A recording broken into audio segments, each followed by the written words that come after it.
Баршаңызға қайырлы күн. Сіздермен осындай керемет жұмсақ, қытырлақ, көрінісі мен иісі ғажап қатпарлы самсаның рецептісімен бөліспекшімін. Құрамы қарапайым болғанымен өте ерекше дәмді самса болып шығады. Видеоны соңына дейін қараңыз. Самсаның салмасын дайындап аламыз. Ол үшін бізге пияз, картоп, ет пен өкпеден жасалған фарш және бүйрек майы қажет. Ең алдымен пиязды ұсақтап турап аламыз. Біз самсаның барлық ингредиенттерін алмастыра алсақ та, бірақ дәл осы пиязды ештеңемен алмастыра алмаймыз.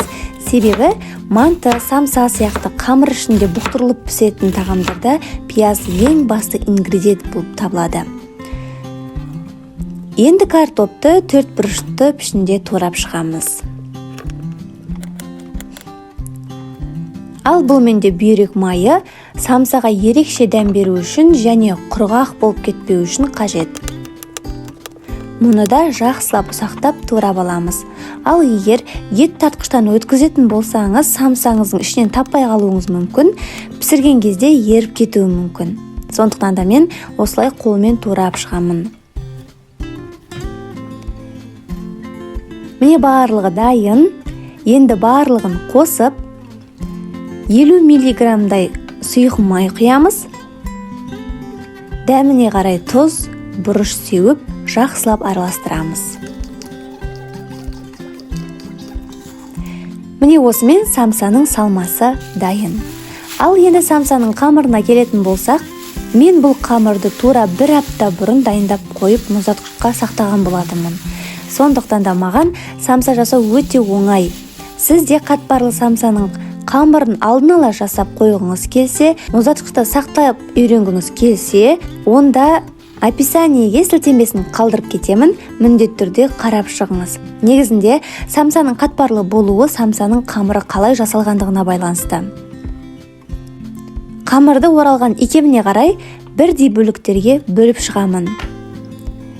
Мен мұнда қамырды қатты жылытпай, салқын күйінде, яғни қатты күйінде кесіп жатырмын. Сол кезде қамыр жақсы жайылады және жабыспайды, қолға да, еш жерге де жабыспайды, жақсы жайылады. Кішкентай бөліктерге бөліп, кішкентай самса жасасаңыз да болады. Үлкен бөліктерге бөліп, үлкендеу самсалар жасасаңыз да болады.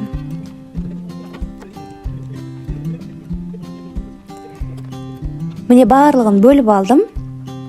Енді табаға жұқалап қана май жағамын. Көп жақпаңыздар, тіпті мүлдем жақпай қойсаңыздар болады. Себебі қамыр мүлдем жабыспайды.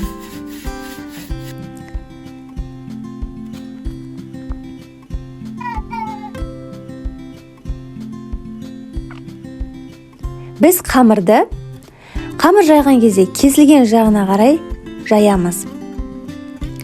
Ал егер былай жаятын болсаңыз, яғни қалай тұр солай жайып қоятын болсаңыз, самса қатпарлы емес, жай ғана самса болып қалады.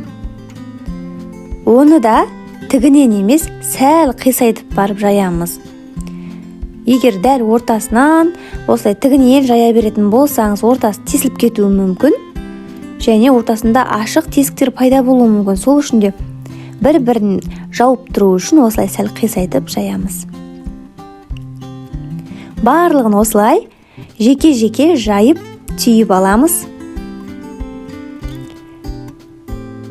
Барлығын түйіп алған соң, енді бір жұмыртқаны шағып, жақсылап араластырып, самсаның бетіне жағып шығамыз. Бұл самсаның жұмсақ әрі қызғылт жылтыр болуына жақсы көмектеседі. Енді мен сәндік мақсатта күнжіт сеуіп шығамын. Бұл маңызды емес, бірақ самсаның ең негізгі ингредиенті деп есептеймін. Сіз бұл күнжітті макпен де алмастырсаңыз болады. Пешті алдын ала қыздырып қоямыз. Дайын болған самсаны 180 градуста 30-35 минуттай пісіріп аламыз. Міне самсамыз пісті. Менде тура бір жайма қамырдан 25 үлкендеу орташа самсалар шықты. Сіз бұдан да көп самса жасай аласыз, жай ғана бір қамырмен. 35-40 самсаға дейін жеткізе аласыз. Көбінде қонақтарға кішкентай самсалар жасайсыз. Мен үйге жасағандықтан осылай үлкендеу самсалар пісірдім. Бастысы иісі, дәмі керемет, сондай жұмсақ, өзі қатпарлы әрі қытырлап, жегенде қытырлақ дәмі шығады. Көрінісі де ерекше. Сіздерге рецепт ұнады деген ойдамын. Видео ұнаған болса, каналыма тіркеліп лайк баса кетіңіз, комментарийге пікір қалдырыңыз. Соңына дейін қарағандарыңызға көп рахмет. Сіздермен болған сымбатты асхана.